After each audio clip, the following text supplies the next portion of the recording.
Welcome to my channel, Whodunit channel. Rain had been falling over Whodunit since 6:30 in the morning, which was no reason for anyone to get out of bed. Hamish Macbeth considered this a matter of principle. He lay beneath his blankets, listening to the steady drumming against the window of his police cottage.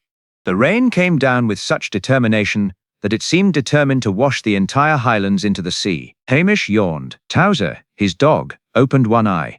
"Don't look at me like that," Hamish said. Towser looked at him exactly like that. Hamish sighed and pulled the blanket higher. There were advantages to being a policeman in a small Highland village. One of them was that nothing much happened before breakfast. Another was that, when something did happen, there was usually someone else who wanted to deal with it. He had just reached this satisfactory conclusion when the telephone rang. Hamish stared at it. The telephone rang again. Towser raised his head. "Ignore it," said Hamish. The telephone rang a third time. Hamish closed his eyes. "If it's important, they'll ring again." It rang a fourth time. Hamish groaned, climbed out of bed, and shuffled across the cold floorboards. He picked up the receiver. "Macbeth," a sharp voice answered. "Where the devil are you?" Hamish glanced down at himself. "In my house. I know you're in your house. I'm asking why you're not at the station." "Because it's raining." There was a pause. The voice belonged to Sergeant Fraser, who had learnt over the years that arguing with Hamish was like trying to persuade a Highland cow to change its mind. "There's been a complaint." "What sort?" "Noise." "That's not much of a crime." "It was at the Inverlochoway Arms." Hamish brightened slightly. "Is there coffee?" "Macbeth." "All right, I'll come." He hung up. Towser wagged his tail. "No," said Hamish. The tail stopped. "You stay here." Towser looked wounded. "You'll only get wet." Towser immediately lay down. Hamish smiled. "At least one of us has sense."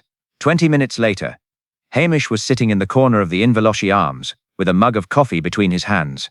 The rain battered the windows. Outside, Whodunit was wrapped in grey mist, with the dark hills rising beyond it like enormous sleeping animals. The road glistened beneath the rain, and the few cars passing through the village moved cautiously, their headlights shining pale yellow through the gloom. Inside the hotel, things were considerably more comfortable. Hamish had decided that the noise complaint could wait. The noise, as it turned out, had consisted of a loud argument between a tourist and the hotel manager concerning the quality of the tourist's breakfast. The tourist had wanted eggs cooked properly. The manager had explained that eggs were cooked perfectly well in Scotland. The tourist had not been persuaded. Hamish had been asked to intervene. He had intervened by ordering another coffee. Now he sat watching the man who had caused the trouble. He was English. Hamish had known this before the man spoke. There was a certain way some English visitors entered a Highland room. They looked around as though expecting someone to apologize for the mountains. This particular man was in his late 50s, tall and silver-haired, with an expensive waterproof jacket and polished walking boots that had never encountered mud. He was called Alistair Vane. He had introduced himself to everyone within hearing distance. "I've just purchased an estate in the area," he had announced. No one had asked. That was perhaps the first thing the villagers disliked about him. The second was that he had purchased Dunbury Estate. Dunbury had belonged to the Macrae family for generations. It occupied several thousand acres of rough hills, woodland and moorland north of Whodunit. For years, it had been empty except for sheep, deer, grouse and the occasional trespassing teenager. Then Alistair Vane had arrived and bought it. He had already announced plans to renovate the old estate house. He intended to build holiday cottages. He intended to create a private shooting lodge. He intended to modernize the whole area. Hamish had noticed that nobody in Whodunit liked the sound of the word modernize. It generally meant someone from Edinburgh or London was about to make something expensive that nobody had asked for. Vane caught Hamish looking at him. "Constable." Hamish nodded. "Mr. Vane, I understand you're the local policeman." "Aye." Vane looked him over. Hamish was wearing an old green jumper, muddy trousers and boots that had seen better decades. Vane smiled faintly. "I suppose this must be a quiet posting." "Very." "Do you ever have any serious crime?" "Not often." "Murders?" "Sometimes." Vane laughed. Hamish didn't. The man's smile faded. "You're joking." "No." A silence followed. Then Vane chuckled again, although less confidently. "I like your sense of humor." Hamish took another drink of coffee. He hadn't been joking. Across the room, the hotel manager, Mrs. McNabb, was watching them. She was a large woman with iron grey hair and the ability to hear a whispered conversation from 3 rooms away. When Vane went outside to make a telephone call, she came over. "Do you like him?" "No." Mrs. McNabb smiled. "Neither does anyone else." Hamish looked toward the window. Vane stood beneath the hotel awning, speaking rapidly into his mobile phone. "Why?" He was asking about the old burial ground. Hamish turned back. "What about it?" "He wants it moved." "Why?" "Because he wants a new road." Hamish frowned. "There's a burial ground on Dunbury land." "Aye. Very old one." "How old?" "Older than you." "That's not difficult." Mrs. McNabb gave him a suspicious look. "You've been drinking too much coffee." "I haven't." "You've had 4 cups." "That's not too much." "It's nearly lunchtime." Hamish considered this. "You're right." She walked away. Hamish looked again through the window. Vane had finished his telephone call, but he wasn't coming back inside. Instead, he stood staring toward the mountains. For a moment, something about his expression changed. The confidence disappeared. His shoulders stiffened. He looked frightened. Hamish watched him carefully. Then Vane turned and caught him watching. The frightened expression vanished. The wealthy Englishman smiled.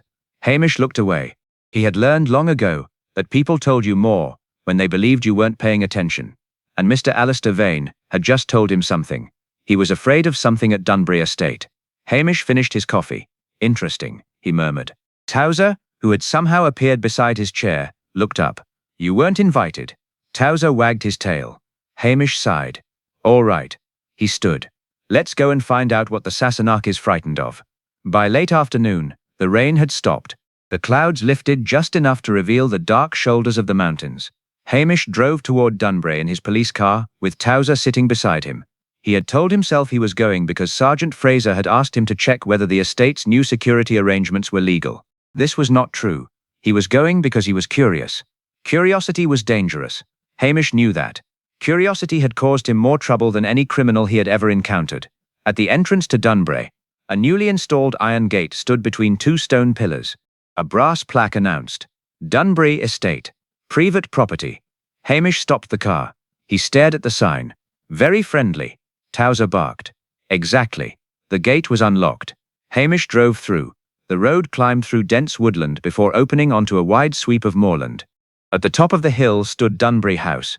It was enormous. Grey stone, tall chimneys, dark windows, a building that looked as though it had spent 200 years disapproving of everyone who entered it. There were lights in several windows. A van stood outside. Hamish parked near the house. Before he could get out, a young man came running down the steps. "Constable!" Hamish recognized him. James Bell, Vane's estate manager. "What happened?" "Nothing."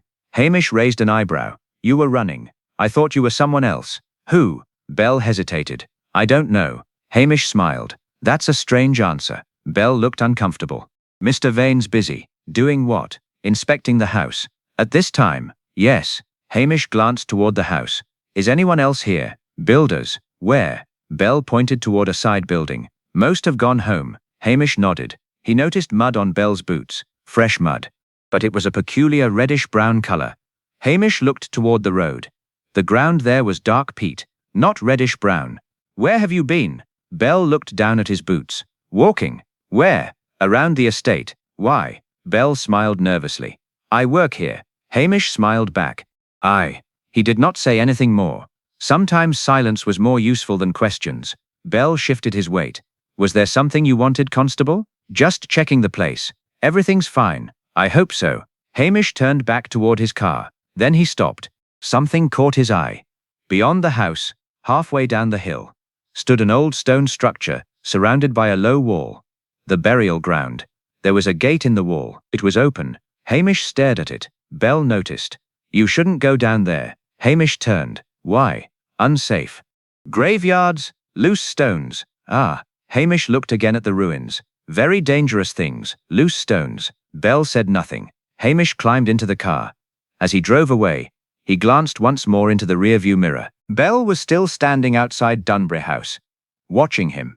No man had called it a meeting, but every person in the village who had heard anything about Alistair Vane seemed to have found a reason to be at the pub. Hamish sat near the fire with a bowl of stew. Mrs. McNabb was there. So was the postmistress, the minister, the garage owner, and 2 fishermen who had been pretending for 20 minutes not to listen. The conversation turned naturally to Dunbury. "I heard Vane wants to put a golf course there," said the postmistress. "No, a shooting lodge," said the garage owner. "Both," said Mrs. McNabb. The minister frowned. "He's also planning to build a helipad." "A helipad? Aye. Why?" Mrs. McNabb shrugged. "Because people with money like helicopters." Hamish ate another spoonful of stew. "What about the burial ground?" The conversation stopped. The postmistress looked at him. "Who told you about that?" "Mrs. McNabb." Everyone looked at Mrs. McNabb.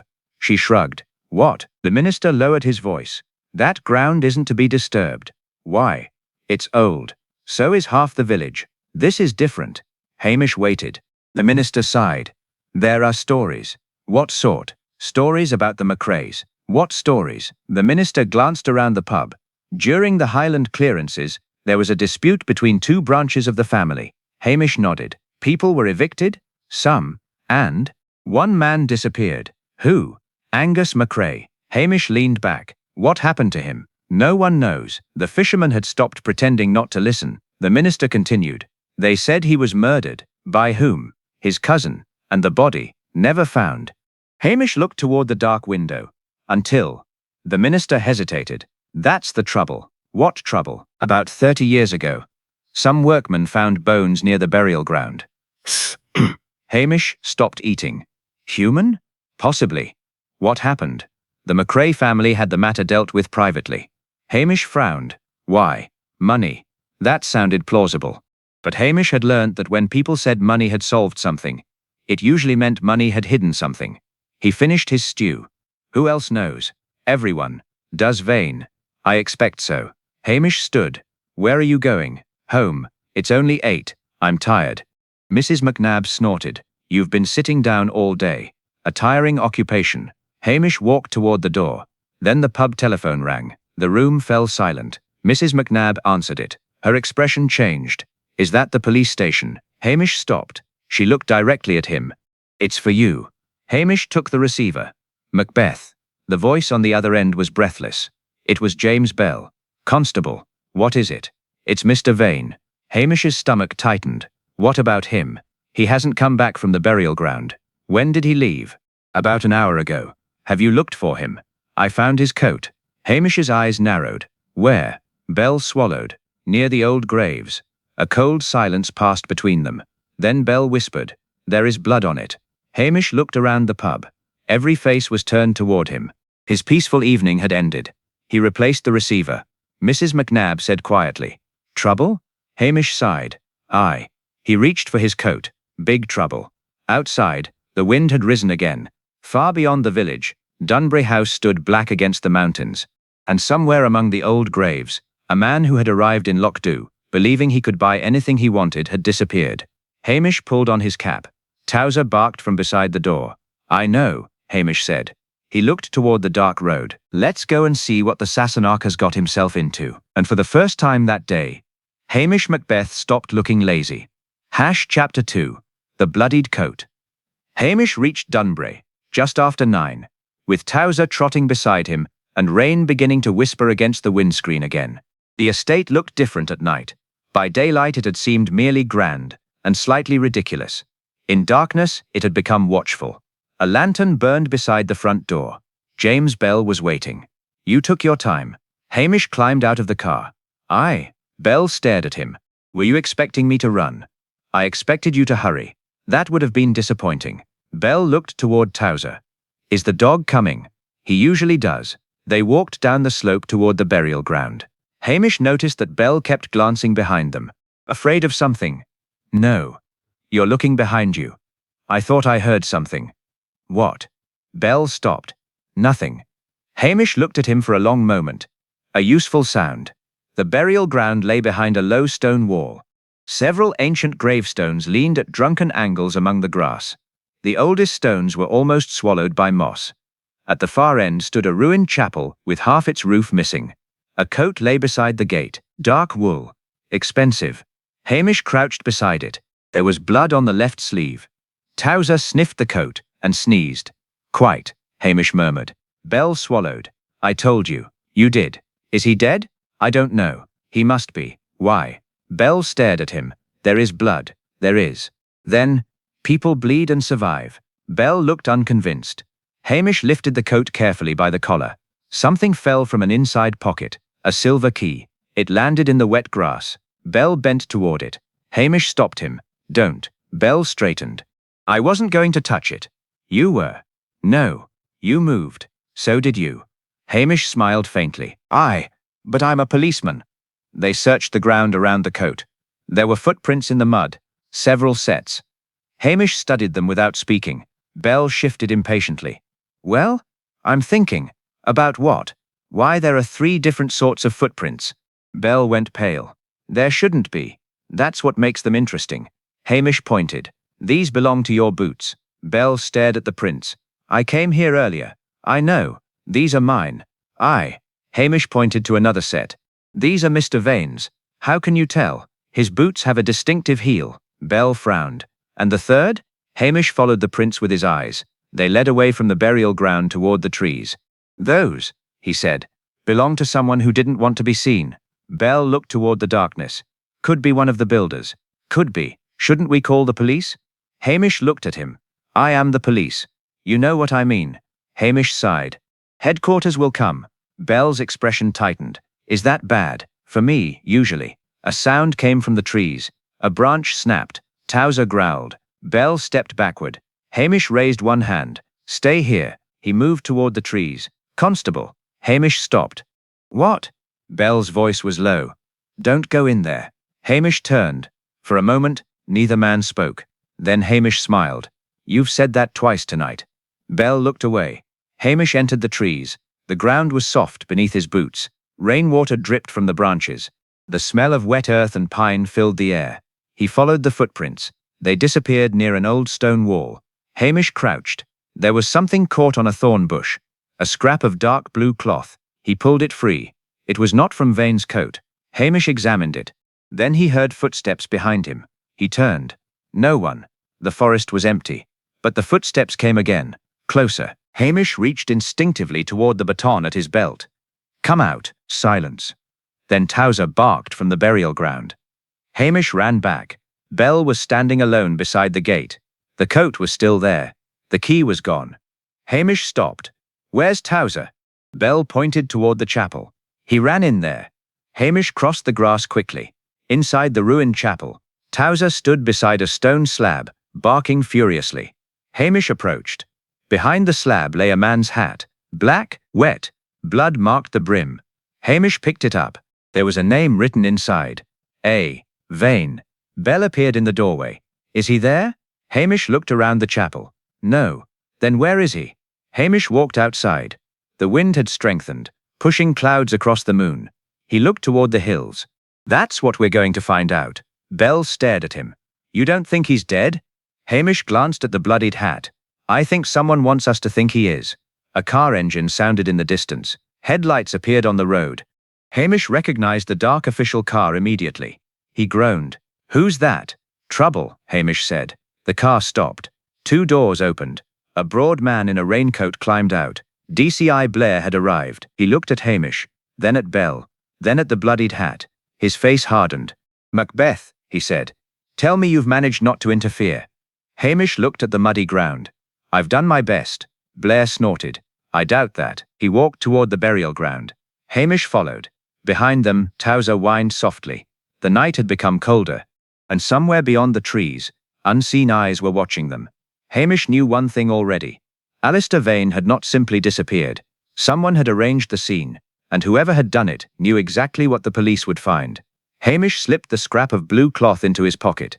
He did not mention it to Blair. There were some things best kept quiet until they had ripened into useful information. Besides, Blair had a remarkable talent for stepping on clues while explaining how clever he was. Hamish glanced at Belle. The estate manager was watching him. Not Blair, him. That was interesting. Hamish wished he had stayed in bed. He could have been drinking coffee. Instead, he was standing in a graveyard with a missing millionaire, a nervous witness, and Blair. Chapter 3. DCI Blair takes charge. DCI Blair stood in the middle of the burial ground with his hands planted firmly on his hips, looking as if he had personally invented the rain. He was a large, red-faced man with thinning hair and a mustache that seemed permanently offended. Where is Vane? Hamish shrugged. If I knew that, we wouldn't be looking for him. Blair glared. Don't be clever. I wasn't. You never are. Hamish said nothing. Blair turned to Bell. You found the coat? Yes, sir. And the hat? Yes. Any witnesses? No. Any suspects? Bell hesitated. Hamish noticed. Blair noticed too. Well, Bell swallowed. There are people in the village who don't like Mr. Vane. That isn't unusual, Hamish said. Blair spun around. Macbeth. I? Go and wait by the car. Hamish looked toward the police vehicle. Why? Because I'm taking charge. Hamish nodded. Good. Blair frowned, apparently disappointed that Hamish had not argued. Did you hear me? Aye. Then move. Hamish walked toward the car. He did not hurry. Blair watched him go. Useless, he muttered. Hamish smiled to himself. That was exactly what he wanted Blair to think. Inside the car, Towser sat on the passenger seat, looking wet and offended. You're not getting in trouble, Hamish told him. Towser sneezed. Neither am I. Towser stared at him. Hamish sighed. Well, probably not. Through the windscreen, Hamish watched Blair question Bell. The conversation was difficult to hear, but Blair's voice carried. You were the last person to see Vane. Yes. When? About 8. And you admit you knew he was going to the burial ground? Yes. Why didn't you stop him? Bell looked confused. He owns the estate. That doesn't answer my question. Bell lowered his eyes. Hamish watched carefully. The young man was frightened. But frightened of what? Blair continued questioning him. Hamish glanced toward the trees. The scrap of blue cloth remained in his pocket. He took it out briefly and examined it beneath the dashboard light. Dark blue wool. Fine quality. Not the sort of material worn by a builder. Not cheap enough for a laborer's jacket. Hamish folded it again. Then he remembered Bell's muddy boots. Red-brown soil. There was no such soil near the house. But there was plenty beside the old chapel. Bell had said he had been walking around the estate. Perhaps. Or perhaps he had been somewhere else. Hamish looked back at the burial ground. Blair was now examining the bloodied coat. He lifted it with a pair of gloves. There's enough blood here for a serious injury, he said. Hamish opened the car door. Blair looked over. I told you to stay there. I've got a question. No. Hamish stopped. No questions. Fair enough. He closed the door again. Blair stared at him suspiciously. Hamish smiled. It was better not to push. Within half an hour, another police car arrived from Strathbane. 2 officers began searching the grounds with torches. The rain had become heavier. Blair ordered Bell to remain at the house. Then he came over to Hamish. Macbeth. I want you to return to Lochdu. Hamish looked surprised. Why? Because there's nothing for you here. What about the villagers? We'll question them tomorrow. Tomorrow? Yes. Hamish nodded. Will you need somewhere to stay? Blair frowned. Why? Because the roads can be difficult at night. I'll manage. Good. Hamish climbed out. Blair lowered his voice. I don't want you interfering. I won't. I mean it. So do I. Blair walked away. Hamish watched him disappear into the house. Towser nudged his hand. What? The dog stared toward the chapel. Hamish followed his gaze. A small light flickered inside. Someone was there. Hamish moved silently across the grass. He reached the chapel wall and waited. The light vanished. Hamish listened. Nothing. He stepped through the broken doorway. The room was empty. The hat was gone. Hamish's eyes narrowed. Someone had removed it. He crouched beside the stone slab. There, in the mud, was a fresh footprint. Small. The heel was narrow. Not Vane. Not Bell. Not Blair. Hamish touched the edge of the print. Still wet. Whoever had been here had left only moments earlier. Hamish stood. He looked through the doorway. The police officers were still searching the burial ground. Nobody appeared to have noticed. He smiled faintly. Someone was playing a game. And Hamish had always been fond of games, especially games where everyone else thought they knew the rules. He returned to the car. Towser climbed in. Home, Hamish said. But he did not start the engine. Instead, he watched Dunbray House. One upstairs window was illuminated. A shadow moved behind the curtain. Hamish leaned forward. The shadow disappeared. Then the light went out. He sat there for another minute. Something was wrong with Dunbray. It was not simply that Vane had vanished. There was something older underneath it. The burial ground. The missing McCrae. The bones discovered decades ago. And now Vane had disappeared beside the graves. Hamish started the engine. On the way back to Lochdu, he stopped at the crossroads. A figure stood beside the road. Hamish braked. It was a woman. She wore a dark coat and carried an umbrella. Hamish lowered the window. Need a lift? She looked at him. No. It's raining. I know. Hamish recognized her. Isabel Grant. She lived alone in a cottage near the loch, and was known for knowing everyone's business. You've been to Dunborough, Hamish said. She stiffened. No. Hamish smiled. Your boots are muddy. So are yours. He glanced at the road behind her. Why were you there? I wasn't. Were you looking for Mr. Vane? She looked toward the hills. Then she whispered, You should leave this alone. Hamish's smile disappeared. Why? Because the last man who asked questions about Dunborough disappeared. Angus MacRae. Her eyes widened. Hamish knew then that she knew the name. Who told you that? No one. She stepped backward. Go home, constable. Then she turned and walked away into the rain. Hamish watched her disappear. Towser barked. Hamish said quietly. I think tomorrow is going to be a busy day. For the first time, Hamish was not thinking about coffee. He was thinking about a missing man, a forgotten grave, and a woman who had just lied to him. He drove toward Lochdu. Behind him, Dunborough House vanished into the rain, but Hamish had the uneasy feeling that the estate was not finished with him yet. And somewhere inside its ancient walls, someone was already wondering how much the lazy policeman had discovered. Chapter 4. The Woman at the Post Office. By 7 the next morning, Lochdu had decided that Alistair Vane was dead. This was not because anyone had found his body. By breakfast, someone claimed that 3 heads had been found. That was not reassuring. Hamish sat at the counter of the Inverlochy Arms, drinking coffee and eating toast. 3 heads. Aye, said Mrs. McNabb. Whose? No one knows. Hamish nodded solemnly. Very efficient murderer. Mrs. McNabb gave him a look. You're not taking this seriously. I am. You're smiling. I smile when I'm worried. You never smile. Exactly. You'll need that. Hamish looked at it suspiciously. Why? Because DCI Blair has been asking for you. Hamish's appetite vanished. Tell him I'm ill. I already did. What did he say? He said you were probably faking it. Hamish sighed. Blair was becoming annoyingly perceptive. At 9, Hamish reported to Dunborough House. 2 Strathbane officers were searching the grounds, while Blair stood in the entrance hall barking instructions. Macbeth. Aye? Where were you last night? Driving home. After that?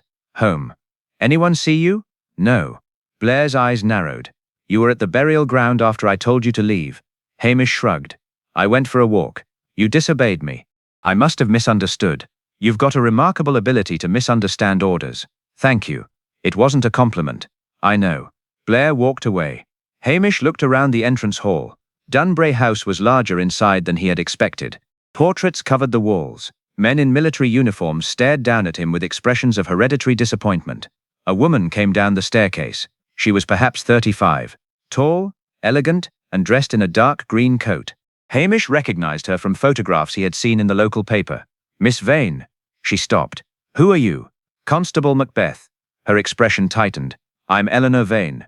Mr. Vane's daughter? Yes. I didn't know he had a daughter. Most people didn't. There was something strange in the way she said it. Were you close to your father? No. Did you come here because of him? I came because he disappeared. Hamish nodded. Were you expecting him to disappear? She looked sharply at him. No. Your father was planning changes to Dunborough. I know. Did you approve? No. Why not? Because he didn't understand the place. Hamish waited. Eleanor looked toward the portrait gallery. Dunborough isn't simply land. What is it? History. Hamish glanced at the portraits. History can be troublesome. My father thought money could solve everything. Could it? No. She looked at him for a long moment. Then she said quietly. He was frightened. Hamish's attention sharpened. When? Yesterday. Of what? He wouldn't tell me. Did he mention anyone? Eleanor hesitated. Yes. Who? Angus MacRae. Hamish said nothing. She looked surprised. You know the name. Everyone in Lochdu knows it. No. They know the story. My father knew something else. What? Eleanor shook her head. I don't know. You're sure? Yes. Hamish studied her face. She was hiding something. But he could not tell whether it was fear, loyalty, or guilt. A door opened behind them. James Bell appeared. Miss Vane. Mr. Blair wants you in the library. She nodded. Before leaving, she turned to Hamish. If you find my father, don't let Blair question him first. Hamish frowned. Why? Because my father will lie. She disappeared into the library. Bell remained. Hamish looked at him. Interesting family. Bell forced a smile. You shouldn't listen to everything she says. Why? She doesn't know the estate. You do. Yes. How long have you worked here? 6 years. Then you must know the burial ground. Bell's expression changed. I know it exists. Have you been there? Of course. When? Yesterday. Before or after Vane disappeared? Bell stared at him. Before. Hamish nodded. What were you doing? Checking the wall. Why? Mr. Vane wanted it inspected. Hamish looked at Bell's boots. Clean. Yesterday they had been covered in reddish mud. Now they were spotless. You've cleaned your boots. Bell looked down. They were muddy. From the burial ground. Yes. Hamish smiled. That's useful. Bell's face hardened. What do you mean? Nothing. Hamish walked away. Outside. The rain had stopped, leaving the grounds glittering beneath a pale sky. He headed toward the post office. If there was one place in Lockdow where secrets went to die, it was the post office. If there was another, it was the pub. Mrs. McCall, the post mistress, was sorting letters when Hamish entered. Don't ask, she said. I haven't. You're here about Vane. I knew you would be. What did you hear? She leaned closer. Vane received a letter yesterday. From whom? I don't know. Where is it? Gone. Who collected his post? James Bell. Hamish frowned. Anything else? She looked toward the window. A woman came in yesterday asking about Dunbury. What woman? I don't know her. What did she look like? Dark hair. Green coat. Hamish thought of Eleanor. Eleanor Vane? No. Are you sure? Yes. Mrs. McCall lowered her voice. She asked about the old McRae burial ground. Hamish felt a chill. What did she want? She asked whether anyone still remembered Angus McRae. And what did you tell her? That people remember more than they admit. Hamish smiled. That's true. Mrs. McCall handed him a letter. This was lying behind the counter. Hamish examined it. No stamp. No address. Only 3 words written across the front. Leave E. Dunbury alone. Hamish looked up. Who brought this? Mrs. McCall shook her head. I don't know. Hamish folded the letter. Then someone has made a mistake. What mistake? They've warned the wrong policeman. He left the post office. Across the road, a dark figure stood watching him. When Hamish looked directly at it, the figure turned and disappeared down an alley. Hamish smiled. The village was waking up. And somewhere among its gossip, lies, and old grudges, was the truth. He intended to find it. Preferably before Blair did. Preferably before breakfast tomorrow. Chapter 5. The letter in the ashes. Hamish returned to the police station with the anonymous letter tucked inside his jacket. He had considered taking it straight to DCI Blair. Blair was in the station, drinking tea from a mug that said "World's Best Detective." Well? Blair demanded. Good morning. Where have you been? Post office. Why? Letters. Blair stared at him. You're being difficult. I haven't started yet. Blair put down the mug.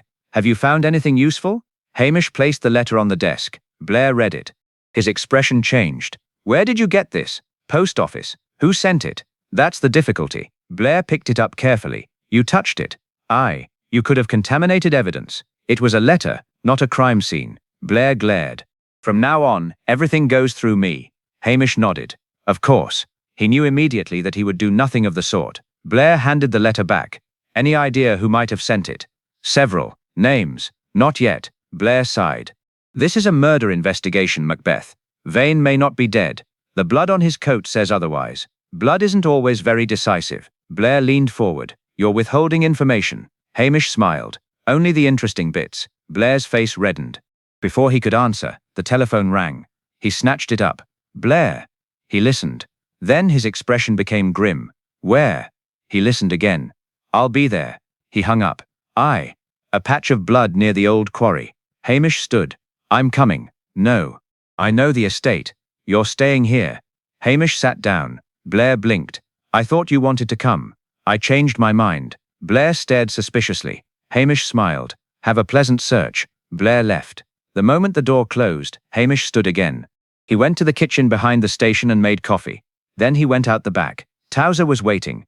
You knew I'd come, Hamish said. Towser wagged his tail. They walked toward Dunbury by a narrow track that crossed the moorland. Hamish preferred arriving from the side. People noticed policemen. They rarely noticed dogs. At the quarry, Blair questioned 2 officers beside a dark stain. Blair saw Hamish. Macbeth. Hamish stopped. I thought you told me to stay behind. I did. I stayed behind for nearly 5 minutes. Blair looked ready to explode. One of the officers approached. Sir, there's something else. He pointed toward a hollow beneath the quarry wall. A woman's glove lay there, green wool. Hamish recognized the color. Eleanor Vane's coat was green. Blair picked up the glove. "Find Miss Vane." Hamish said nothing. Blair looked at him. "You know something?" "No. You've got that look." "What look?" "The one you get when you're pretending to be stupid." Hamish smiled. "That's my normal face." Blair ignored him. "Bring Eleanor Vane here." An officer hurried away. Hamish examined the ground. There were footprints, one large, one small, and another set leading toward the trees. He followed them a few yards. A broken branch caught his eye. Beneath it lay a brass button. He picked it up. It bore the crest of Dunbury. Hamish turned it over. There was blood on the underside. He pocketed it. Towser sniffed the ground. Then the dog began growling. Hamish looked toward the trees. A woman. Dark hair. Green coat. Hamish called out, "Miss Grant?" The figure ran. Hamish chased her. He was faster than expected. The woman disappeared around the bend. Hamish followed until the trees opened onto a stream. She was gone. Only her umbrella remained, wet and freshly dropped. He looked across the stream. No footprints. Impossible. Unless she had crossed the water. Hamish smiled. Clever. Towser barked. Or frightened. They returned to the quarry. Eleanor Vane arrived and looked at the glove in Blair's hand. "That isn't mine." Blair frowned. "It's your color. Lots of women wear green. Were you at the quarry yesterday?" "No." "Where were you?" "At the house." "Anyone confirm that?" "James Bell." Hamish watched Bell. He looked uncomfortable. Blair turned to him. "Is that true?" Bell nodded. "Yes." "What time?" "Most of the afternoon." Hamish noticed Bell's hesitation. "Most?" Bell looked at him. "I mean all." "Interesting." Blair snapped. "Macbeth, enough." Hamish walked away. He sat on a stone and drank coffee from his flask. Eleanor approached him. "You don't believe me." "I didn't say that." "You don't have to." Hamish looked at her. "Did your father know about Angus MacRae?" "Yes." "Did he tell you what happened?" "No." "Did he find something?" She hesitated. "Yes." "What?" "A diary." "Whose?" "Angus MacRae's." Hamish lowered his flask. "Where is it?" "My father kept it in his study." "Is it still there?" "I don't know." "Then we should find out." She looked toward the house. "Someone has already searched the study." "Who?" "I don't know." Hamish stood. "That's becoming a common answer." Eleanor almost smiled. Then she whispered, "My father wasn't killed because of money." "What was it?" "Something written in that diary." Before Hamish could ask another question, a shout came from the house. Everyone turned. James Bell was running down the steps. "Constable!" Hamish hurried toward him. Bell was pale. "The study," he gasped. "What about it?" "The fire." Hamish entered the house. Smoke drifted beneath the study door. Inside, flames licked at a wastebasket. Papers burned within it. Hamish grabbed the basket and threw it onto the stone hearth. Among the ashes lay a half-burned page. Only one sentence remained readable. "The man who found the body was not the man who killed him." He stared at the words. Then he looked at Bell. Bell's face had gone white. Hamish understood something important. The killer was not hiding a murder. Hundes, someone was trying to destroy the story behind it. And whoever had burned the diary knew exactly what Hamish was beginning to suspect. Dunbury had kept it secret for generations. Now somebody was willing to kill to keep it buried. Chapter 6. The Missing Diary. The fire in the study was out within minutes.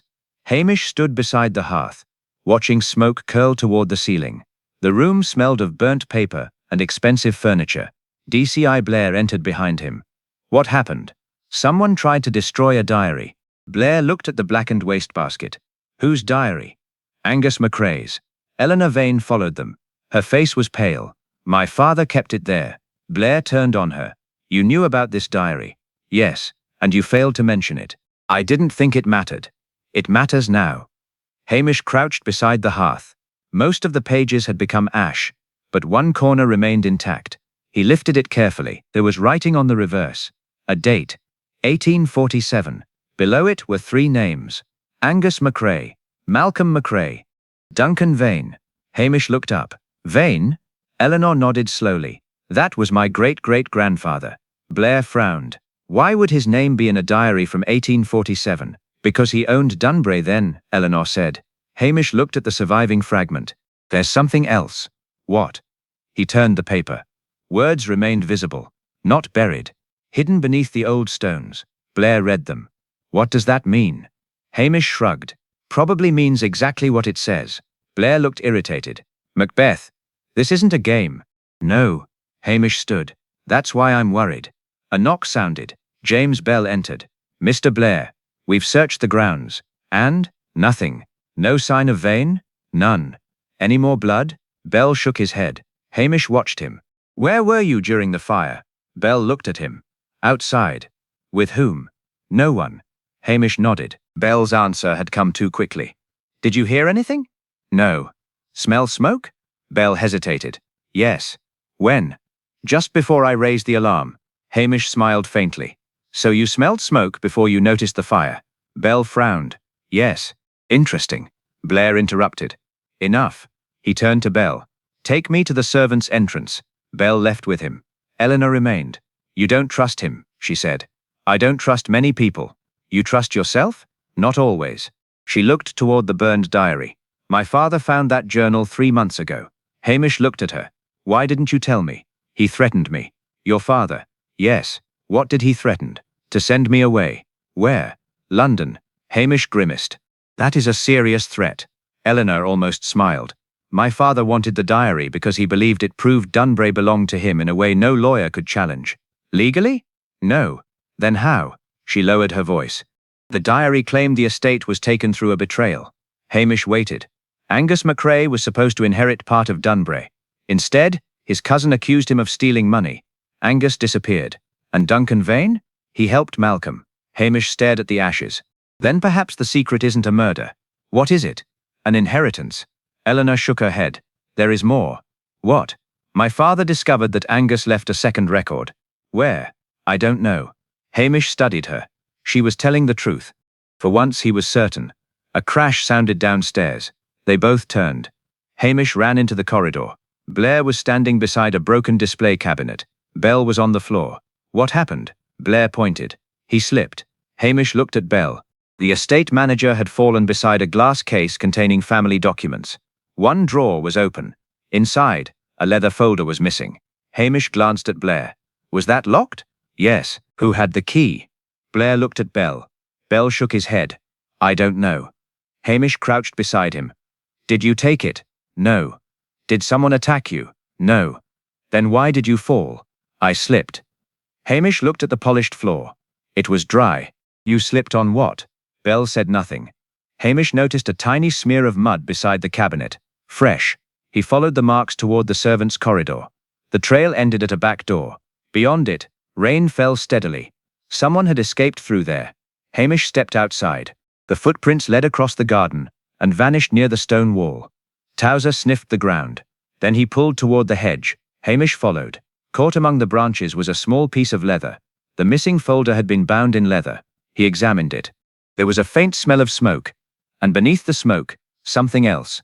Lavender. Hamish remembered the woman he had seen near the quarry. Isabel Grant. She always smelled of lavender.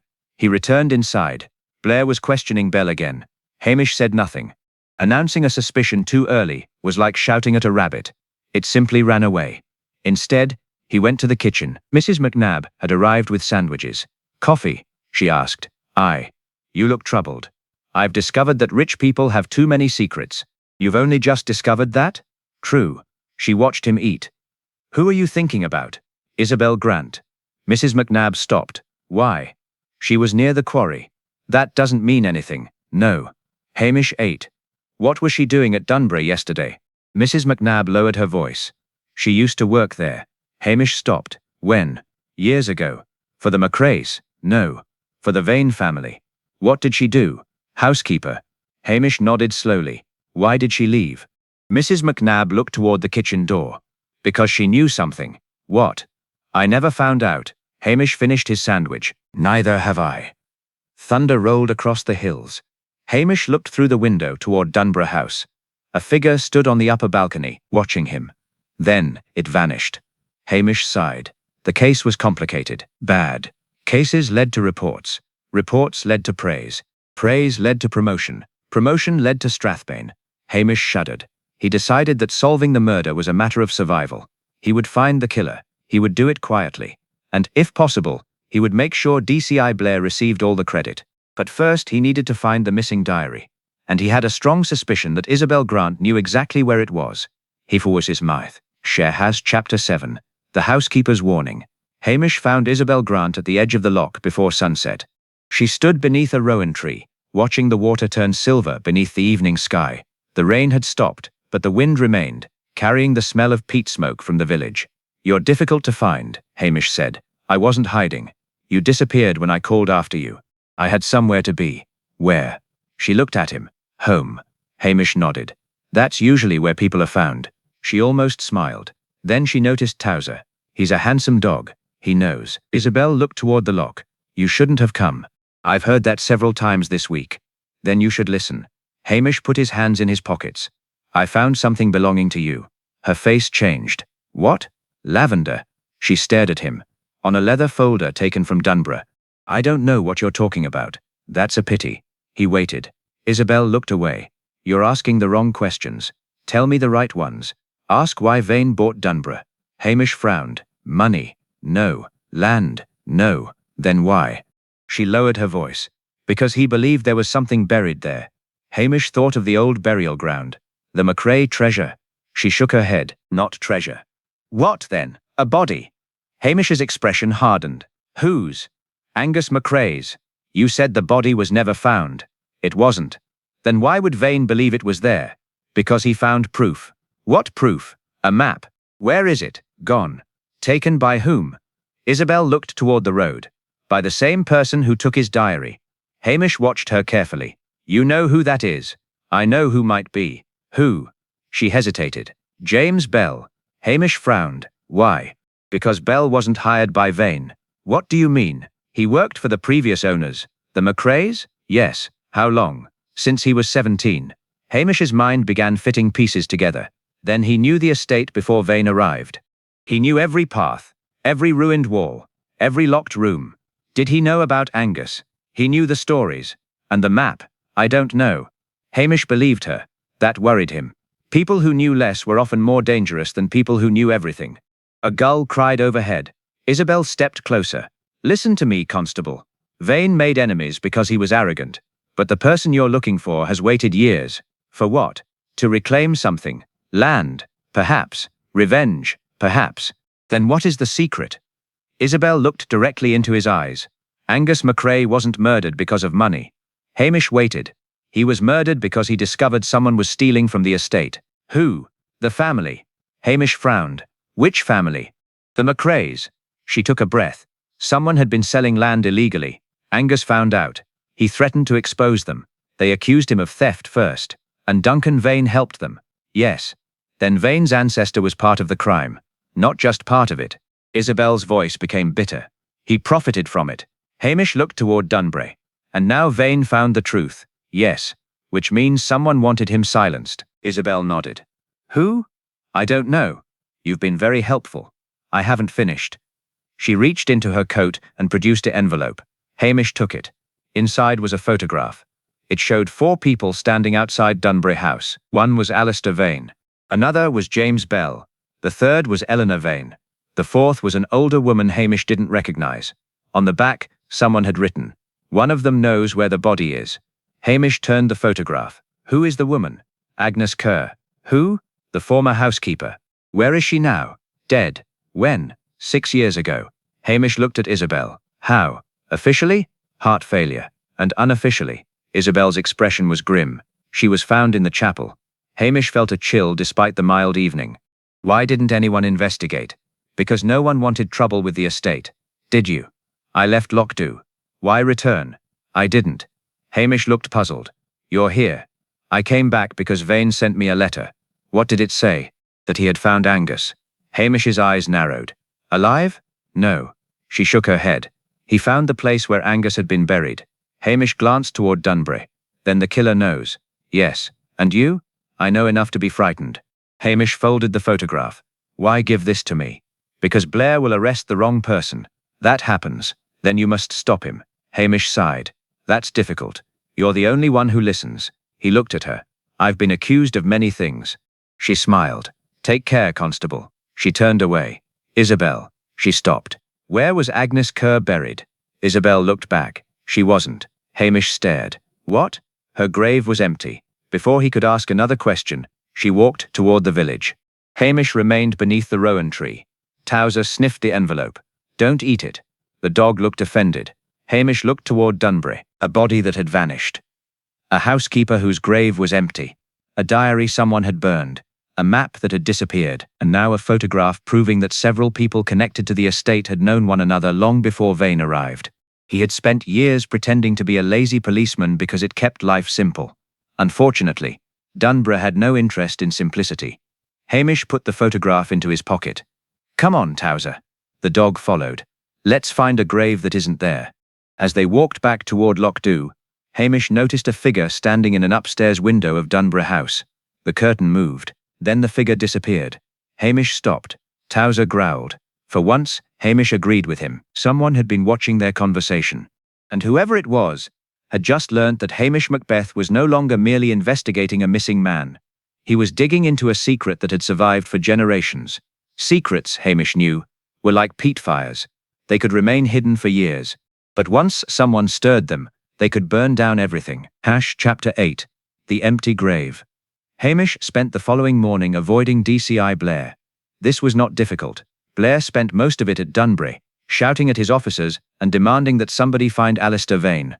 Hamish, meanwhile, had breakfast at the hotel, visited the post office, and spent 20 minutes discussing fishing with a man who had no interest in fishing. By 11, Hamish had learned 3 useful things.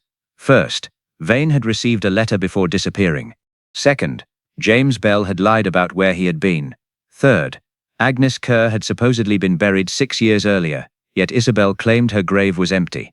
The third fact bothered him most. Hamish drove to the village cemetery with Towser. The cemetery sat behind the church, surrounded by a stone wall and a line of wind-bent trees. The minister was trimming the grass beside the path. "Looking for someone?" he asked. "Agnes Kerr." The minister stopped. "Why?" "Routine." "There's nothing routine about you." Hamish smiled. "Where's her grave?" The minister pointed toward the far corner. "Row 17. Hamish walked there. The grave was marked by a simple stone. Agnes Kerr, 1941, 2020. He crouched beside it. The earth looked undisturbed. He glanced at the minister. "Has this grave been opened?" "Not since the burial." "Are you sure?" "Quite." "Who attended?" "Several people." "Anyone from Dunbury?" The minister hesitated. "James Bell." Hamish looked at him. "Anyone else?" "Alistair Vane." Hamish frowned. "Vane attended Agnes Kerr's funeral?" "Yes." "Why?" "I assumed they were acquainted." Hamish stood. "Did you see the coffin?" The minister looked offended. "Of course." "Was it sealed?" "Yes." "Did anyone carry it into the church?" "The undertaker." "Who was that?" "Mr. MacLeod." Hamish nodded. "Where is he?" "His shop is beside the old bridge." Hamish thanked him and left. At the undertaker's shop, Mr. MacLeod was polishing a brass handle. When Hamish asked about Agnes Kerr, the old man became unusually quiet. "I remember her. Did you prepare her coffin?" "Yes." "Did you see the body?" "No." Hamish waited. MacLeod sighed. "She died in hospital." "Then who delivered the body?" "The hospital did." "Did you open the coffin?" "No." "Why not?" "Because I was told it was sealed." "By whom?" "Mr. Vane." Hamish's eyes narrowed. "Alistair Vane?" "Yes." "Why would he arrange the coffin?" "I don't know." "Did Agnes have family?" "A niece in Inverness." "Did she attend?" "No." Hamish thanked him. Outside, Towser sniffed the pavement. Hamish looked toward the hills. There was something deeply wrong about Agnes Kerr's funeral. He returned to the cemetery. The minister had gone inside the church. Hamish examined the grave again. The stone was old enough to look ordinary, but the soil around it was slightly lower on one side. He knelt. A thin line of pale gravel ran beneath the grass. Gravel was not normally used around graves in Loch-Dhu. He dug gently with his pocket knife. Something hard struck the blade. Hamish brushed away the soil. A small metal box appeared. He lifted it free. The box was rusted but intact. Hamish opened the lid. Inside was a folded piece of paper and a brass key. The paper contained only one sentence. "The dead woman was never buried here." Hamish stared at it. Then he heard footsteps. He turned. Eleanor Vane stood behind him. "What are you doing?" "Gardening." "In a grave." It needed attention. She looked at the box. "Where did you find that?" "Under the grave." She went pale. "My father knew." "Knew what?" "That Agnes Kerr wasn't buried here." Hamish stood. "Then why did he arrange the funeral?" "To hide something." "What?" Eleanor looked toward the church. "I don't know. You keep saying that." "Because it's true." Hamish held up the key. Do you recognize this? No. He examined it. The key had a tiny engraving. Dunbray 17. What does 17 mean? I don't know. Hamish smiled. Another mystery. Eleanor looked frightened. You need to leave. Everyone keeps telling me that. This isn't funny. No. He pocketed the key. What did your father discover? She lowered her voice. He found a room beneath the house. Hamish stopped. A cellar? No. A room. Where? Under the old east wing. Why didn't anyone know? Because the entrance had been sealed. With what? Stone. Can it be opened? Eleanor looked at the key. Apparently. A car approached along the cemetery road. Blair stepped out. He looked at Hamish, then at Eleanor, then at the open grave. Macbeth. Hamish sighed. Good morning. What are you doing? Gardening. Blair stared. Stop saying that. Hamish smiled. Blair walked toward them. You've been digging. Barely. What did you find? Hamish looked at Eleanor. She said nothing. Blair held out his hand. Give it to me. Hamish considered the request. Then he handed over the paper. Blair read it. His face changed. Where did this come from? Under the grave. Blair looked toward Eleanor. Did you know about this? No. Blair turned back to Hamish. What's the key? Hamish hesitated. Then he handed it over. Blair examined the engraving. Dunbray 17. Exactly. Blair looked suddenly excited. Get the cars. Hamish sighed. Why? We're searching the estate. Hamish's heart sank. A search meant paperwork. Paperwork meant reports. Reports meant praise. Praise meant promotion. He decided that he would have to solve the case before Blair found the hidden room. At Dunbray, officers searched the east wing. The old stone walls were thick, and the corridors smelled of dust and damp wood. Bell watched from the staircase. Hamish noticed him. Where's the entrance? Bell frowned. What entrance? The hidden room. There isn't one. Eleanor looked at him. There is. Bell turned pale. Blair noticed. Take us to it. Bell shook his head. I don't know where it is. Hamish smiled. You've just answered the question. What question? Whether it exists. Bell said nothing. Hamish walked toward the east wing. He ran his fingers along the stonework. One section sounded hollow. He tapped it again. Hollow. Blair came over. Move. He struck the wall with his fist. A small panel shifted. Behind it was darkness. Everyone went silent. Hamish looked at Bell. The estate manager had begun to tremble. Blair pulled the panel open. A narrow staircase descended beneath the house. Cold air rose from below. There was a smell of damp earth, and something else, something sweet and unpleasant. Hamish took a breath. That's not Pete. Blair looked at him. What is it? Hamish stared into the darkness. Death. No one moved. Then, from somewhere below, came a soft metallic sound, a door closing. Hamish reached for his torch. The hidden room had just revealed itself, and someone inside it had heard them arrive. Chapter 9. The room beneath Dunbray. Hamish descended the stairs slowly, holding his torch, and keeping Towser behind him. Blair came next, followed by 2 officers. Bell remained at the top. You coming? Blair called. Bell swallowed. Yes. He descended. The staircase was damp. Water trickled down the stone walls. At the bottom stood a wooden door with an iron latch. It was open. Hamish stopped. Someone's been here. Blair pushed past him. Or we're wasting time. The room was larger than expected. Shelves lined 3 walls. Ledgers, boxes and papers filled them. In the center stood a table. On the table lay a lantern. It was still warm. Blair touched it and immediately pulled back. He's been here. Hamish nodded. Or she. Blair frowned. What? Nothing. Towser sniffed beneath the table. Hamish crouched. There were muddy footprints. One set led toward a second doorway. Hamish followed the first trail. The second doorway opened into a narrow passage. Blair raised his torch. Search it. The officers moved. Hamish stayed behind and examined the table. There were scratches in the wood. Something heavy had been dragged across it. Beside the scratches lay a torn piece of paper. Hamish unfolded it. A list of names. McCrae, Vane, Kerr, Bell, and one name he did not recognize. Margaret Ross. Hamish frowned. Who is Margaret Ross? Bell answered too quickly. No one. Hamish turned. Interesting answer. I've never heard of her. You answered before I finished. Bell said nothing. Blair took the paper. Who is she? I don't know. Hamish smiled. Perhaps she was nobody. Blair looked irritated. Macbeth. Stop playing games. I've barely started. A shout came from the passage. "Sir!" They hurried forward. The passage ended at a small chamber. Inside was a wooden chest. Its lid had been forced open. There was no body, but blood stained the floor. Fresh blood stained the floor beside the chest. Blair crouched. Vein. Hamish examined the stain. Possibly. A small handprint marked the wall. Blair stood. Someone was injured. Probably. Blair looked at him. That's all. For now. They found a silver cufflink beneath the chest. It bore the initials AV. That's enough, Blair said. Hamish shook his head. What do you mean, no? The cufflink proves Vane was here. Exactly. It doesn't prove he was killed here. Blair stood. Blood. Cufflink. Missing man.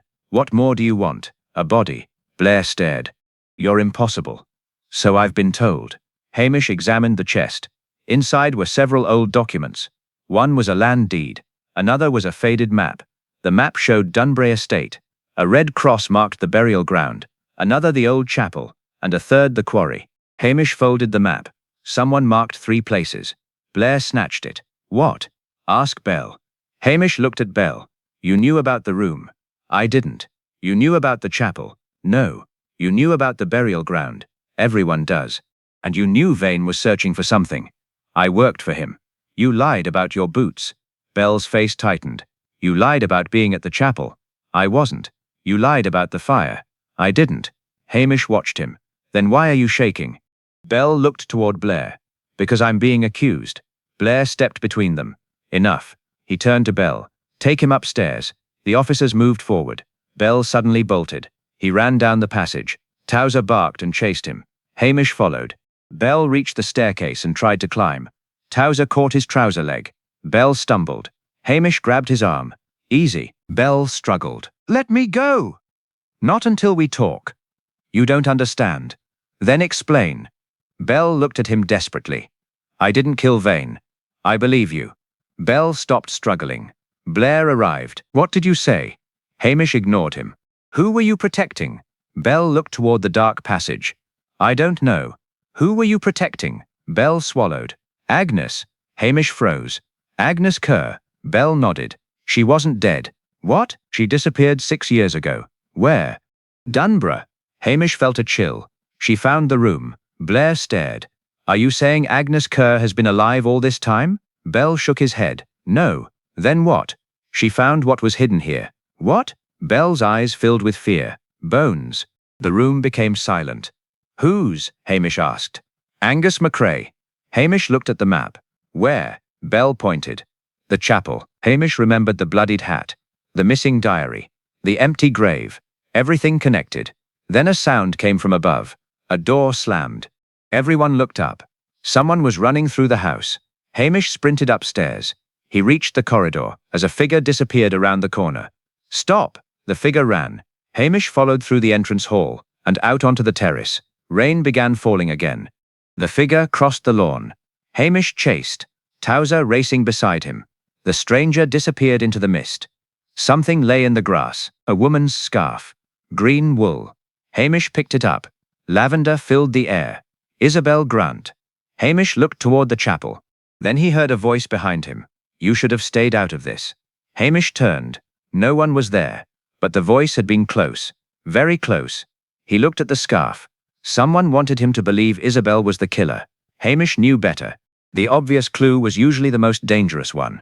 He returned to Dunbury. Blair was waiting. Where did you go? After a suspect. Who? Hamish held up the scarf. Blair's eyes narrowed. Isabel Grant. Perhaps. Blair smiled. For once, Macbeth, you may have found the right person. Hamish said nothing. He suspected the killer wanted Blair to think exactly that. The trap was almost ready. All Hamish needed was one more lie. Chapter 10. The Trap at Dunbury. Hamish spent the afternoon doing something he considered extremely dangerous. Nothing. He sat in the Inverlochy Arms with a pot of coffee, a plate of scones, and the expression of a man whose only concern was whether the rain would stop before supper. Isabel's scarf had been found at Dunbury. That was convenient. Too convenient. The killer had left it where it would be discovered. Why had the killer wanted Blair to find the scarf? Because Blair was predictable. He would arrest Isabel. The real killer would then relax. Mrs. McNabb appeared behind him. You're smiling. Am I? You are. Must be the scone. You've eaten 6. They're small. They're enormous. Blair's looking for Isabel. I know. He says she's dangerous. Everyone is dangerous until you know them. Are you going after her? No. Hamish took a sip of coffee. Because she will come to me. Mrs. McNabb stared. You're very sure? People who run from police eventually need someone to explain why they ran.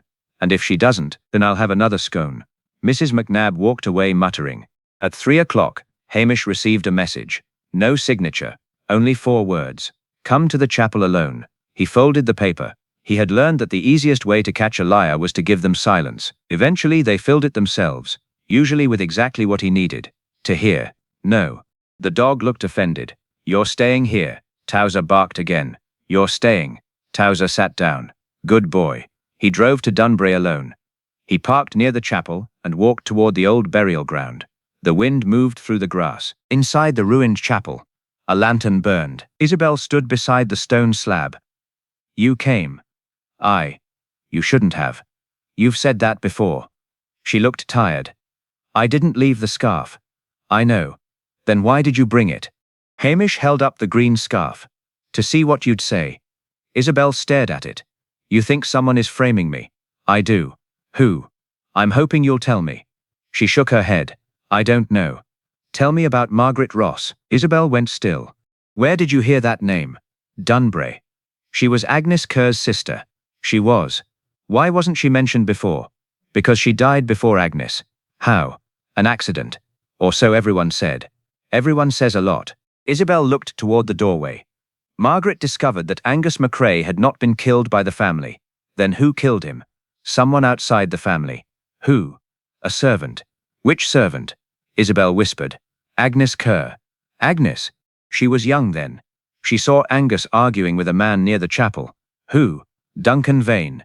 Hamish's mind raced. That doesn't fit. No. Then why accuse Agnes? Because Duncan was protecting someone. Who? Isabel looked at him. His wife. Hamish blinked. The motive was jealousy. Partly. What happened? Angus had discovered an affair. With whom? Isabel's voice dropped. Duncan's wife. So Angus knew too much. And Duncan killed him. Then who? Isabel shook her head. That is the secret. He stepped toward the doorway.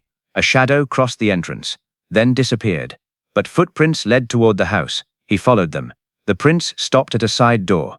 The door was unlocked. Hamish entered. Inside, the corridor was dark. A smell of smoke lingered in the air. He heard a click. The door behind him locked. Very clever. A voice came from the darkness. You should have stopped. Hamish recognized it. James Bell. Why? Because you kept looking. That's generally what policemen do. You weren't supposed to. Bell stepped into the light. His face looked exhausted. You think I killed Vane? I think you know who did. Bell laughed bitterly. You don't understand. Try me. Vane found the bones. I know. He found the diary. I know. He found the second diary. Hamish's eyes narrowed. Where? Here. Bell pointed toward the floor. The old room. Why didn't you tell Blair? Because the second diary names everyone. Everyone involved. Bell nodded. Duncan Vane, his wife, Angus, Agnes, and someone alive today. Hamish looked at him. Who? Bell hesitated. Then a noise came from upstairs. Bell looked frightened. She knows we're here. Who? Before Bell could answer, a heavy object crashed above them. Hamish moved toward the stairs. Bell grabbed his arm. No, let go. She'll kill you.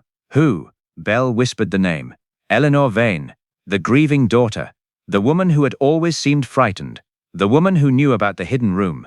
The woman who had told him not to let Blair question her father. Hamish suddenly understood. She had not been afraid of her father. She had been afraid of what he knew. A door upstairs opened. Eleanor appeared at the top of the staircase. She held a pistol. Hamish raised his hands. That's unnecessary. Her face was wet with tears. You ruined everything. I've been accused of that before. You found the diary. No. She looked confused. I found enough. She pointed the gun. Where is it? I don't have it. She stared at him. Liar. Hamish shrugged. I'm a policeman. It's practically expected. Bell stepped between them. Eleanor, stop. She looked at him. You were supposed to keep him away. I tried. Not very hard. Eleanor's hand trembled. Then footsteps sounded outside. Blair shouted. Police! Eleanor turned. Hamish moved. He knocked her wrist aside. The pistol fell. Bell kicked it away. Blair and the officers burst through the door. Within seconds, Eleanor was handcuffed. She began crying. "My father ruined everything," she whispered. Hamish looked at her. What did he ruin? The truth. That was the trouble with secrets. Everyone believed they owned them, until someone else discovered them. Outside, rain began falling over Dunbury. Hamish looked toward the dark hills. He was already thinking about how to explain everything to Blair, preferably in a way that made Blair believe he had solved it.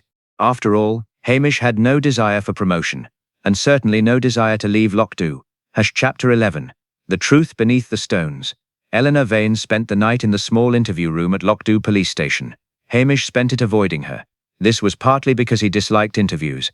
It was mostly because he disliked paperwork. DCI Blair, however, enjoyed both. By midnight he had already written 6 pages of notes, drunk 3 cups of tea, and announced twice that the case was solved. Hamish sat outside the station with Towser. "You've done well," he told the dog. Towser wagged his tail. "Blair thinks Eleanor killed her father." Towser yawned. "I agree." The dog looked at him. Hamish sighed. Not entirely. The truth was more complicated. Eleanor had certainly tried to frighten him. She had lied. She had hidden information. She had possessed a gun. But she had not killed Alistair Vane. Hamish was almost certain of that. The blood on Vane's coat had been too carefully displayed. The missing diary had been burned at precisely the right moment. The scarf had been planted. And Bell had been frightened enough to protect someone. There was another problem. Alistair Vane was still missing. If Eleanor had killed him, where was the body? At 1:30, Hamish returned to Dunbury. The estate was silent beneath a clear sky. The moon illuminated the old chapel. Hamish walked to the burial ground. Towser followed. "You stay here." Towser sat. Hamish entered the chapel. The stone slab remained where they had found the hat. He crouched and examined the floor. There were scratches. He remembered Bell's words. The bones. The second diary. The chapel. Hamish looked around. Then he noticed something peculiar. One of the stones beneath the altar was newer than the others. He pressed it. It moved. Hamish smiled. Of course. He pushed harder. The stone shifted aside, revealing a narrow cavity. Inside was a tin box. Hamish opened it. There was a diary, and beneath the diary lay a man's signet ring. The initials were A.V., Alistair Vane. Hamish sat back. So Vane had been here. But why? He opened the diary. The first pages were written in an old-fashioned hand, Angus MacRae. The final entries, however, were written recently. Alistair Vane. Hamish read silently. Vane had discovered that the family records had been falsified. Angus MacRae had not been murdered because of an affair or stolen money. He had discovered that Duncan Vane and several estate officials were secretly selling sections of Dunbury land. Angus intended to expose them. Duncan confronted him at the chapel, but Duncan had not killed him. Someone else had. Agnes Kerr. She had struck Angus accidentally during a struggle.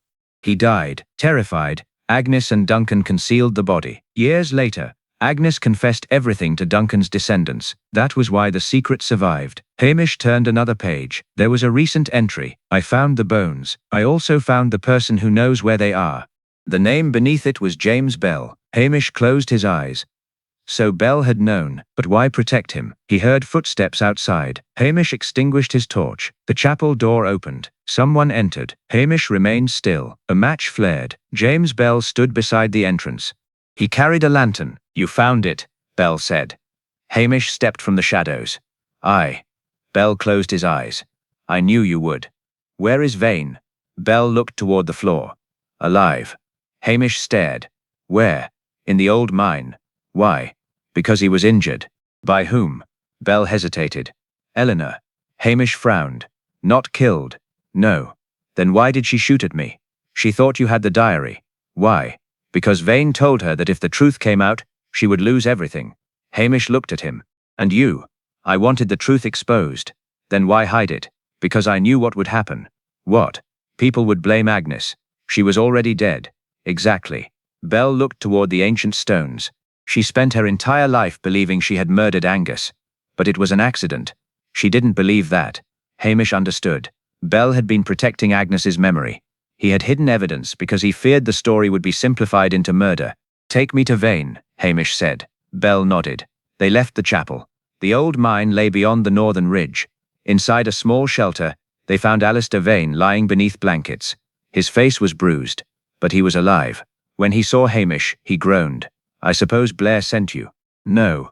Vane looked surprised. "Then who?" "Curiosity." Vane almost laughed. "He'll never believe it." Hamish examined his injuries. "What happened?" "Eleanor attacked me." "Why?" "She discovered I intended to sell Dunbury." "Why?" Vane looked ashamed. "Because I had debts." Hamish nodded. "And the diary?" "I found it." "Then someone attacked you." Vane looked at Belle. "Not him." "Who?" Vane swallowed. "Eleanor." Hamish sighed. "She certainly has had a busy week." Vane looked toward the hills. "I wanted to erase the past." "You can't." "I know." Hamish helped him stand.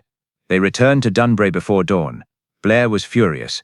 He had expected Eleanor to confess. Instead, he found Vane alive, Belle cooperating, and Hamish carrying the missing diary. Blair stared. "Where did you find that?" Hamish shrugged. "Under a stone." "You knew it was there?" "Eventually." Blair snatched the diary. He began reading. His expression changed. Hamish watched carefully. This was the moment he needed. Blair looked at the final pages, then at Eleanor, then at Vane. Finally, he looked at Hamish. "You solved this." Hamish scratched his head. "I helped." Blair frowned. "You did more than help." Hamish looked embarrassed.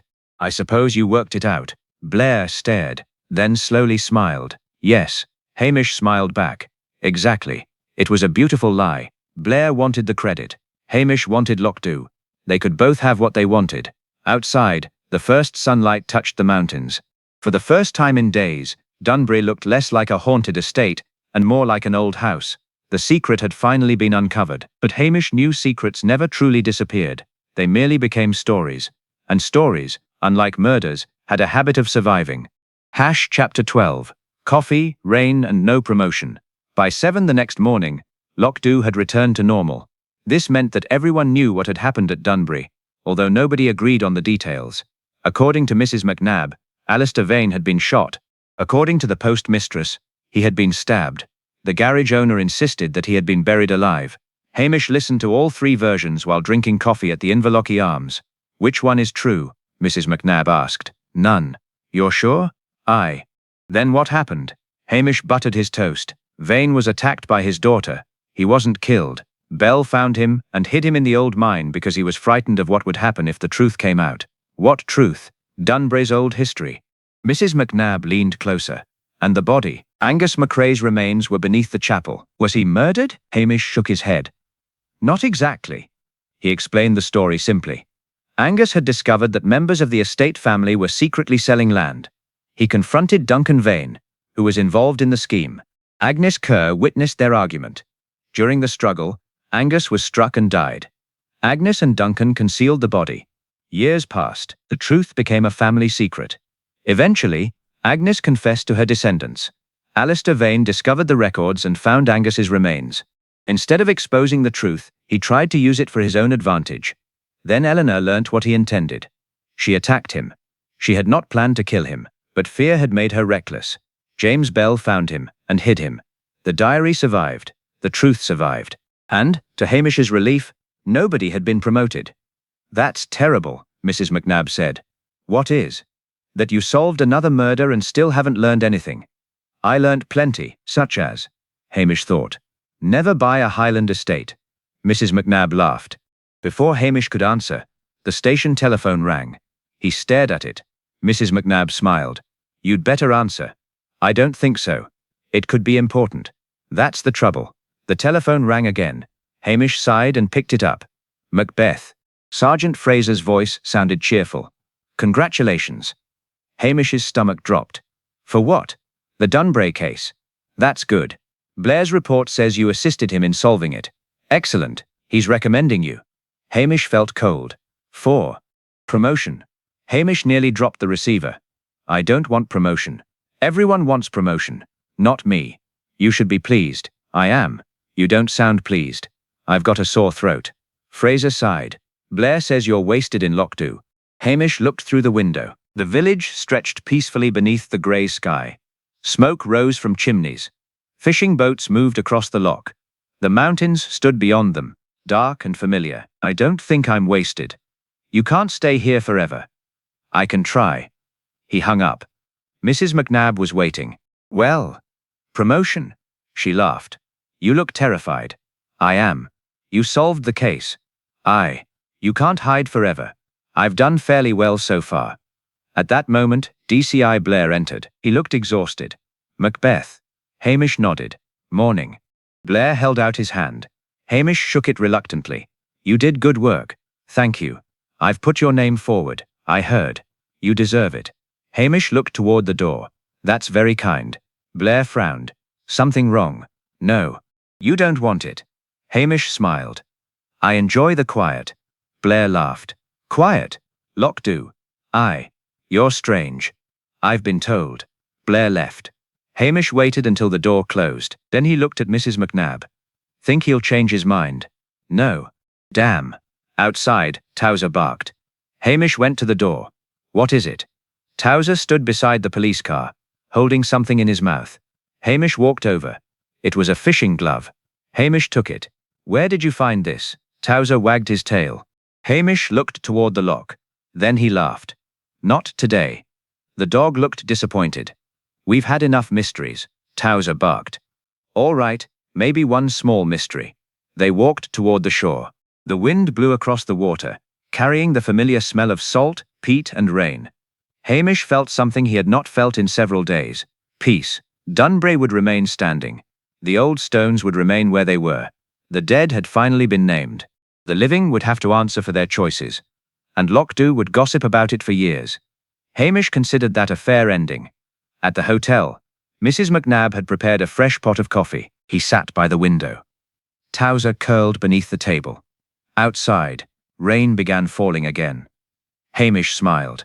Rain meant fewer tourists. Fewer tourists meant fewer complaints. Fewer complaints meant fewer reports. And fewer reports meant fewer opportunities for someone in Strathbane to remember that he existed. He took a long drink of coffee. The telephone rang. Hamish ignored it. It rang again. He looked at Towser. Towser looked back. Don't answer it. The telephone rang a third time. Hamish sighed. He stood slowly. All right. He picked up the receiver. Macbeth. A woman's frightened voice answered. Constable. I think someone has broken into my house. Hamish closed his eyes. For one glorious second, he considered hanging up. Then he heard Towser bark. Hamish reached for his coat. Where are you? The woman gave him an address. Hamish sighed. I'll come. He hung up. Mrs. McNab watched him from behind the counter. Another mystery? Aye. Trouble. Probably. Hungry? Hamish smiled. Always. He glanced once at the dark hills and smiled. Lockdo was home. And home was worth every inconvenience, every murder, and every unwanted promotion that came his way tomorrow. He stepped outside into the rain. Towser followed. Together they walked down the wet road, toward another Highland problem. Behind them, the coffee grew cold. Ahead waited another house, another secret, and another reason for Hamish Macbeth to pretend he was exactly what everyone believed him to be. A lazy policeman, a slow thinker, a reluctant hero, and, for as long as he could manage it, the happiest constable in Scotland.